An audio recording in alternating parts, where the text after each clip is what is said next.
రేపు నవంబర్ 15వ తారీఖున కామారెడ్డిలో జరగబోయే కాంగ్రెస్ పార్టీ రేవంత్ రెడ్డి ప్రభుత్వం మీద యుద్ధాన్ని ప్రకటించే బీసీల ఆక్రోశ సభ ఒక చారిత్రాత్మకమైన సభగా జరపబోతున్నాం.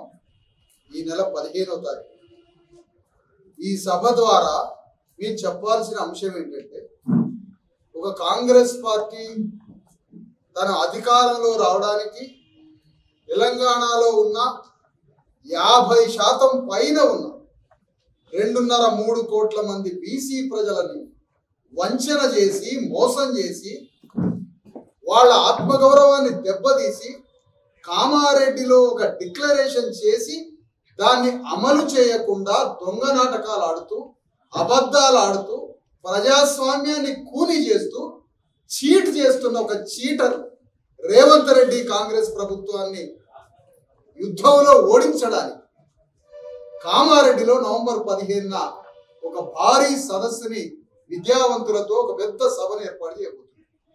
ఇది కామారెడ్డి నుంచి ప్రారంభమవుతున్న సభ. రేవంత్ రెడ్డి ఓడిపోయిన, రేవంత్ రెడ్డి వాగ్దానం ఇచ్చిన ఓడిపోయిన కామారెడ్డి నుంచే మా యుద్ధం ప్రారంభం. ఇక్కడ నుంచి ఎక్కడి దాకా యుద్ధం? కొడంగల్లో రేవంత్ రెడ్డిని ఓడించేదాకా యుద్ధం. కొడంగల్లో సభ.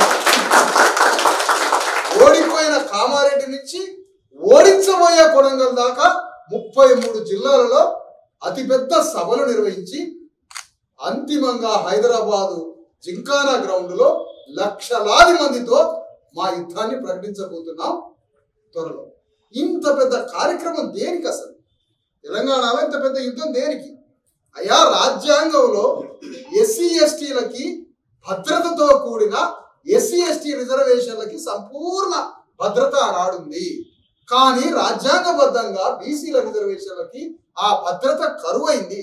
ఆ కరువైన దానికి ఏ విధమైన కార్యాచరణతో బీసీ రిజర్వేషన్లని రాజ్యాంగ భద్రతతో నిలబెట్టాలనో దానికి సంబంధించిన మొత్తం రాజ్యాంగబద్ధ చట్టం రావడానికి జస్టిస్ ఈశ్వరయ్య గారు, చిరంజీవి గారు ఒక డాక్యుమెంట్ రాసి ఒక బిల్లు, డ్రాఫ్ట్ బిల్లు తయారు చేసి ప్రభుత్వానికి ఇవ్వడం జరిగింది. అది 9th షెడ్యూల్లో పెట్టించి కేంద్ర ప్రభుత్వంతో యుద్ధం చేసి కేంద్ర ప్రభుత్వం ద్వారా 9th షెడ్యూల్లో పెట్టించాలని రేవంత్ రెడ్డికి రోజు హితబోధ చేస్తున్న అతని ప్రియారిటీ మాత్రం బీసీ వాదం మీద లేదు. రోజు రాజకీయ జూదం మీద ఉన్నది ఆయన ఇంట్రెస్ట్. ఆ రాజకీయ జూదంతో బీసీలని ప్రతిరోజు మోసం చేస్తున్న దానికి నిరసనగా రోజు బీసీలని మోసం చేస్తూ బీసీలకు రావాల్సినటువంటి ఆ 42% చట్టాన్ని రాజ్యాంగబద్ధం చేయకుండా 9th షెడ్యూల్ పోరాటం చేయకుండా ఆ రేవంత్ రెడ్డి చేస్తున్న మోసాలకు వ్యతిరేకంగా కాంగ్రెస్ పార్టీ ఇచ్చిన వాగ్దానం, కామారెడ్డిలో ఇచ్చిన వాగ్దానానికి అమలుకు నోచుకోకుండా చేస్తున్న మోసానికి వ్యతిరేకంగా కామారెడ్డిలోనే డిక్లరేషన్ చేయబోతున్నాం. ఏమని డిక్లరేషన్ చేయబోతున్నాం? కామారెడ్డిలో కాంగ్రెస్ పార్టీని, తెలంగాణ గడ్డ మీద కాంగ్రెస్ పార్టీని రాజకీయ సమాధేన చేసి మా బీసీ రిజర్వేషన్ సాధించే డిక్లరేషన్ చేయబోతున్నాం. ఆ డిక్లరేషన్ చేయబోతున్నాం. ఆ డిక్లరేషన్ లో భాగంగానే నవంబర్ 15న కామారెడ్డిలో ఉంటుంది. ఆ తర్వాత మొత్తం 33 జిల్లాల్లో సభలు ఉంటాయి. ఆ సభల యొక్క అంతిమ సభ కొడంగల్లో నిర్వహిస్తాం. కాబట్టి ఈ సభని విజయవంతం చేయాల్సిన బాధ్యత బీసీ ప్రజల మీద మరియు తోటి సహబాధిత వర్గాలైన ఎస్సీ ఎస్టీ బాధిత వర్గాలు కూడా అందరం కలిసి ఈ సభని విజయవంతం చేయాలని ఈ కామారెడ్డిలో ఈరోజు ప్రెస్ మీట్ నిర్వహించడం జరుగుతాం. అందుకని మేమేమంటున్నాం అంటే, ఆనాడు అంబేద్కర్ రాజ్యాంగం రాసి మనందరి హక్కుల కోసం రాజ్యాంగం రాయిద్దామని అంబేద్కర్ అనుకుంటే, వీళ్ళు అంబేద్కర్ని రాజ్యాంగం రాయనీయకుండా వేరే వాడితో ఎవరితో రాయించడానికి పోయారు. దేశం ప్రపంచం అంతా తిరిగారు, కానీ ఎక్కడికి పోయినా ఓడిపోయారు. రాజ్యాంగం రాయించడానికి ఎక్కడికి పోయినా ఒకడు రాయనంటాడు, ఒకడు మీ దేశంలో అంబేద్కర్ ఉన్నాడుగా అంటారు. ఎవరు రాయలే. ఈ రోజు కూడా దాన్ని ఎందుకు అన్వయిస్తున్నాం అంటే, ఈ మాట, అయ్యా, బీసీ రిజర్వేషన్లని ఫలానా ద్వారా భారత రాజ్యాంగం ద్వారా భద్రత కలిగించడానికి ఫలానా పద్ధతిలో మీరు ఈ చట్టాన్ని చేయొచ్చు అని ఈశ్వరయ్య గారు, చిరంజీవి గారు చెప్పినా పట్టించుకోవట్లేదు. అందుకని ఎక్కడికి పోయినా రేవంత్ ప్రభుత్వం కోర్టులో పరాభవం అవుతుంది, హైకోర్టులో పరాభవం, సుప్రీంకోర్టులో పరాభవం, మొత్తం ఆ చట్టం అంతా పరువు తీసుకొని దేశం ముందు ఇలా పరువు పోయింది రేవంత్ రెడ్డి. మళ్ళీ ఇప్పుడు రేవంత్ రెడ్డి ఎక్కడికి రావాలి అంటే మళ్ళా చిరంజీవి గారి దగ్గరికి రావాలి. ఎట్లా రాయాలి డాక్యుమెంట్? ఆనాడు అంబేద్కర్ దగ్గరికి వచ్చారు, ప్రపంచం అంతా తిరిగి తిరిగి తిరిగి అయ్యా అంబేద్కర్ నువ్వే రాయా రాజ్యాంగం అని మళ్ళా ప్రపంచం అంతా తిరిగి వచ్చిండు నెహ్రూ. మళ్ళీ అంబేద్కర్ దగ్గరికి వచ్చి రాజ్యాంగం రాయించింది. మళ్ళా ఇప్పుడు చిరంజీవి సార్ దగ్గరికి వచ్చి డాక్యుమెంట్ రాయించుకొని బిల్లు డ్రాఫ్ట్ బిల్లు రాయించుకో, రాజ్యాంగంలో పెట్టించేదానికి 9th షెడ్యూల్లో పెట్టడానికి కేంద్ర ప్రభుత్వం మీద యుద్ధానికి రేవంత్ రెడ్డి పోవాలని ఈ సందర్భంగా మళ్ళొకసారి ప్రస్ఫుటంగా చెప్తున్నాం. వాగ్దానం ఇచ్చినోడు రేవంత్ రెడ్డి, వాగ్దానం ఇచ్చింది కాంగ్రెస్ ప్రభుత్వం. బీసీలు రోడ్ల మీదకి వచ్చి యుద్ధం చేయాల్సిన కర్మ ఏంటి? రేవంత్ రెడ్డి యుద్ధం చేయాలి. బీజేపీ మీద రేవంత్ రెడ్డి యుద్ధం చేయాలి. నీ ఆర్డర్ ఆఫ్ ప్రియారిటీ ఏంటి? 3 కోట్ల మంది బీసీల పని వదిలిపెట్టి నీ ఆర్డర్ ఆఫ్ ప్రియారిటీ ఏంటి? అసలు నీ పని నిరంతర రాజకీయ చూద్దాం. బీసీ వాదం పట్ల నువ్వు లేవు. కాబట్టి రేవంత్ రెడ్డి మీద యుద్ధాన్ని ప్రకటించడానికి, కాంగ్రెస్ పార్టీ మీద యుద్ధాన్ని ప్రకటించడానికి మళ్ళొకసారి చెప్తున్నాం, కామారెడ్డిలో మేము డిక్లేర్ చేయబోతున్నాం.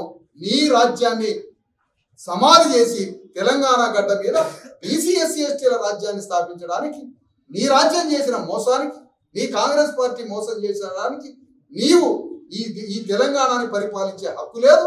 నువ్వు ఇమీడియట్ గా కేంద్ర ప్రభుత్వం మీద యుద్ధాన్ని ప్రకటించి మా బీసీ రిజర్వేషన్లని 9th షెడ్యూల్లో పెట్టించే ఒక పెద్ద యుద్ధానికి రేవంత్ రెడ్డి మీద ఒత్తిడి పెంచి అతన్ని మరి కేంద్ర ప్రభుత్వం మీద పోరాడే విధంగా, ఆ చట్టాన్ని తీసుకొచ్చే విధంగా రేవంత్ రెడ్డి మీద యుద్ధం చేయడానికే కామారెడ్డిలో రేపు సభని ప్రారంభించబోతున్నాం. మరి ఆ అతిపెద్ద సభకి, అతిపెద్ద సదస్సుకి అందరూ రావాలి. ఆ సభని విజయవంతం చేయాలి. ఆ సభలో బీసీలు, ఎస్సీలు, ఎస్టీలు అందరూ పాల్గొనాలి. ఆ సభను విజయవంతం చేయడం ద్వారా ఈ కాంగ్రెస్ ప్రభుత్వానికి బుద్ధి రావాలి. ఆ బుద్ధి వచ్చి వాళ్ళు కూడా పోరాటాన్ని మొదలుపెట్టాలి. ఇవాళ టిఆర్ఎస్ పార్టీ సైలెంట్ గా ఉంది ఈ చట్టం విషయం. బీజేపీ పార్టీ అసలు చెయ్యనని చెప్తాము, బీజేపీ పార్టీ చెయ్యను అని చెప్తా ఉంది.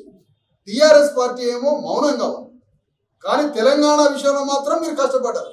ఎందుకు? మీ వెలమరెడ్డి రాజ్యం రావడానికి. కానీ తెలంగాణలో ఉన్న 3 కోట్ల మంది బీసీల విషయంలో మాత్రం మీరు మౌనంగా ఉన్నారు. బీసీల విషయంలో మౌనంగా ఉండడం ఏంటి? ఒక్కొక్క పార్లమెంట్ బీజేపీ సభ్యుడిని గల్లా బట్టి రోడ్ల మీదకి ఇడుచుకొస్తాం.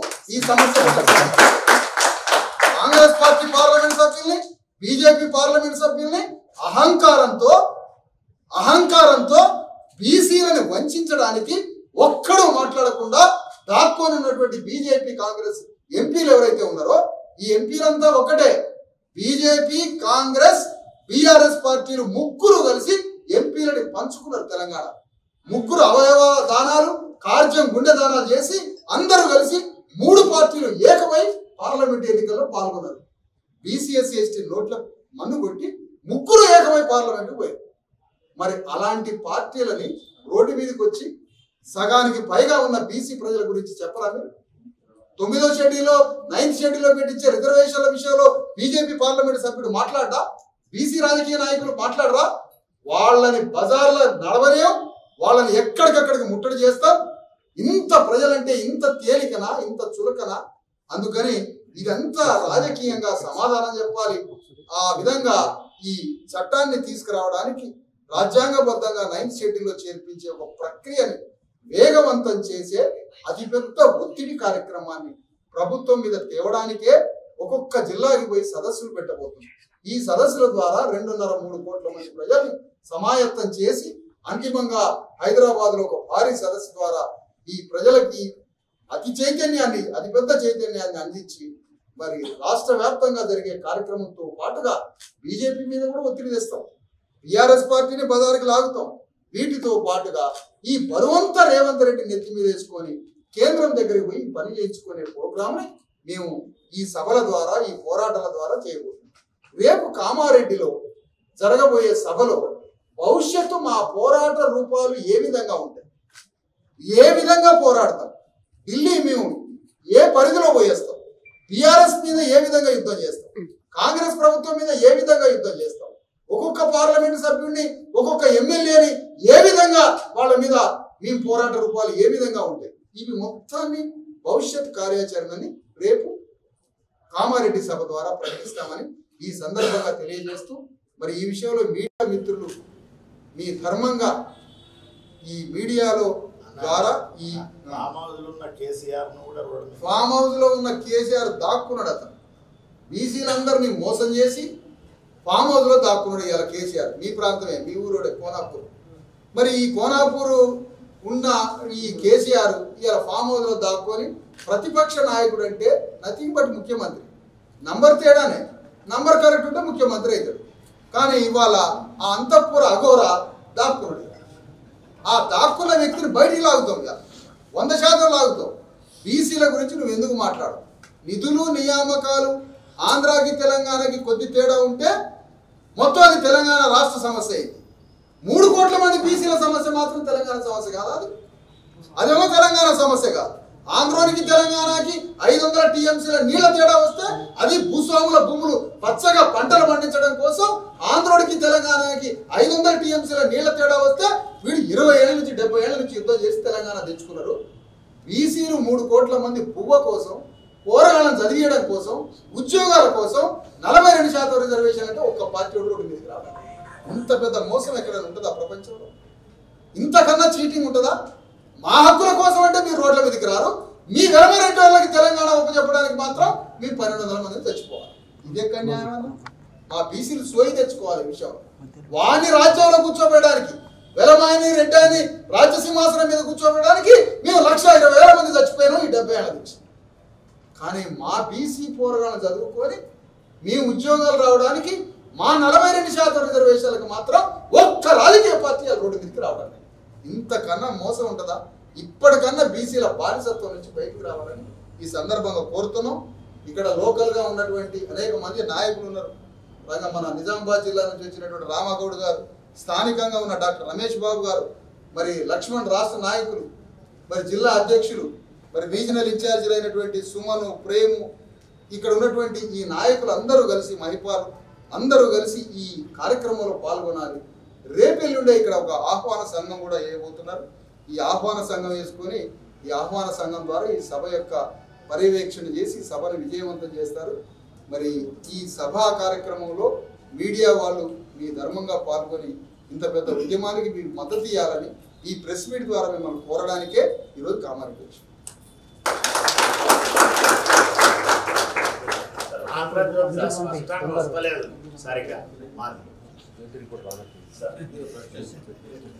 ఈడబ్ల్యూఎస్ 10% ఈడబ్ల్యూఎస్ 10% అమౌంట్ కోసం ఈ 42% కోసం ఇన్ని అడ్డంకులు ఎదుర్కోవడం వాళ్ళ పుట్టనుకోవచ్చు. ఈ 75 సంవత్సరాలు ఇంత ఇప్పటికీ అడుగుతున్నా ఇంత అడ్లే కావాలి. ఒక్క మాట అన్న, దీని టెక్నికల్ వివరాలేమో సార్ వివరిస్తారు. నేను ఒక మాట అంటాను. రాజు ఇంతకుముందు పరిపాలించే రాజులు, ఒకప్పుడు రాజ్యాంగం రాయకముందు రాజులు, రాజే సర్వాధికారి, వాడు ఇష్టం వచ్చినట్టు శాసనం చేసుకునేది. ఈడబ్ల్యూసీ రిజర్వేషన్ చట్టం కూడా రాజు తన ఇష్టం వచ్చిన శాసనం రాసుకున్నాడు తప్ప అది పూర్తి undemocratic, unconstitutional spirit, constitutional spirit కి అగేనెస్ట్ గా, ప్రజాస్వామ్యానికి వ్యతిరేకంగా రాజు తయారు చేసుకున్న శాసనం మాత్రమే. అది ప్రజాస్వామ్యం లేదు, ఏమీ లేదు. వాడు రాసుకున్నాడు, అమలు చేసాడు. అందుకని దాన్ని మేమేమంటున్నాం అంటే ఈడబ్ల్యూసీని రేపు భవిష్యత్తులో అది తీసేయమనే డిమాండ్ కన్నా అగ్రకులాలను 10%లోనే బంధించి పారేయండి, బయటికి రాకుండా. 90% రావు. 10% రాసుకున్నావు కదా, నువ్వు 10% అని రాసుకున్నావు కాబట్టి నిన్ను అందులో బంధించి పారేస్తావు. నువ్వు బయటికి రావు. 90%లో మేము ఉంటాం, 10%లో నువ్వే చావు, అందులో చావు, నువ్వు బయటికి రావు. దాని సాంకేతికత వివరాలు ఇప్పుడు కలెక్టర్ గారు, మాజీ కలెక్టర్ గారు చిరంజీవి గారు చెప్తారు. ఈడబ్ల్యూఎస్ రిజర్వేషన్స్కి వస్తే 91లో పివి నరసింహారావు గారు 10% రిజర్వేషన్ వాళ్ళకి ఇవ్వాలని ఒక మెమో ఇచ్చారు. ఇస్తే ఏదైతే మండల్ కమిషన్ రిపోర్టు ఇందిరా సహాని కేసులో స్టడీ చేసిన ధర్మాసనమే ఈ 10% ఈడబ్ల్యూఎస్ రిజర్వేషన్ గురించి కూడా స్టడీ చేసింది. వాళ్ళు ఏమన్నారంటే 9 మంది జడ్జిలలో 8 మంది జడ్జిలు ఆర్థికపరమైన రిజర్వేషన్లు రాజ్యాంగ పరంగా చెల్లవని చెప్పేసి కొట్టేసింది. 92లో కొట్టేసిన దాన్ని 2005లో మన్మోహన్ సింగ్ గవర్నమెంట్ ఏం చేశారు, ఈ ఆర్థికంగా వెనుకబడ్డ వర్గాలకు రిజర్వేషన్ ఇద్దామనే ఉద్దేశంతో ఒక కమిటీ వేశాడు మేజర్ సిన్హా. ఆ కమిటీ కూడా స్టడీ చేసి 2010లో ఒక రిపోర్ట్ ఇచ్చింది.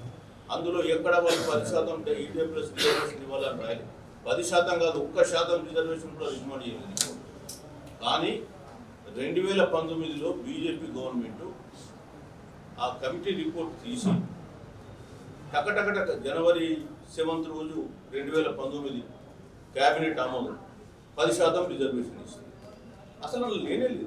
నేను అదే అడిగిన సార్, అలా పాలకుల కుట్ర అనుకోవచ్చా? మరి పాలకుల కుట్ర 100%. వడ్డించేవాడు మనవాడైతే ఎక్కడ కూర్చున్నా వడ్డిస్తాడు. వడ్డించేటోడు మనోడు కాకపోతే ఏమి దొరుకుతుంది. మరి బీసీల పరిస్థితి అదే జరిగింది. రాజు కూడా శాసనం అది, దానికి రాజ్యాంగ పద్ధతి లేదు. ఒక పదానికి ఎస్ఆర్నో వచ్చింది కాబట్టి అయిపోయింది. ఇంకా చరిత్ర ఆర్టికల్ వస్తుంది, త్వరలో పేద ఆర్టికల్ వస్తుంది. ఇప్పుడు ఒక నిమిషం అన్న, ఇక్కడ ఈ సందర్భంగా ఇవాళ దేవాలయాలు, రాష్ట్రంలో ఉన్న దేవాలయాలు ఉన్నాయి.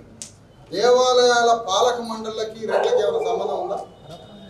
రెడ్లందరినీ దేవాలయాల పాలక మండలాలు పెడతారు. దేవాలయంలో పనిచేసే దేవుడు ఎంటికలు తీసేది మంగళూరు. ఎక్కడ పాలక మండలాలలో నాయి బ్రాహ్మణులకి పాలక మండలిలో అవకాశం లేదు. కానీ పాలక మండలిలో స్టాలిన్ ప్రభుత్వంలో తమిళనాడులో సగానికి పైగా మంగళూరులో స్థానిక దేవాలయాలలో ఉంటారు. మండలాలు దేవాలయాల పాలక మండలంలో అక్కడ ఎంటికలు తీసేవాళ్ళు, నాదస్వరం కొట్టేటోళ్ళు. నాదస్వరం కొట్టకపోతే దేవుడు కూడా పీరిగి అవుతాడు. గుడిలో దేవుడికి కళ రావడానికి నాయి బ్రాహ్మణుడు కొట్టే నాదస్వరంతో దేవుడికి కళ వస్తుంది. నాదస్వరమే మోగకపోతే దేవుడు చచ్చిపోతాడు గుళ్ళని. అలాంటి మంగళ వాళ్ళు ఎంటికలు తీసి మొక్కులు చెల్లించుకుంటే కోట్ల టన్నుల ఎంటికలు తీసే మంగళ ఆయనట పాలక మండలిలో ఉండడట. కమ్మళ్ళు రెడ్డోళ్ళు వేల పాలక మండలిలో ఉండడట. మంగళ వాళ్ళకి సగానికి పైగా నాయి బ్రాహ్మణులకి పాలక మండలిలో, దేవాలయ పాలక మండలిలో చోటు కల్పించాలి.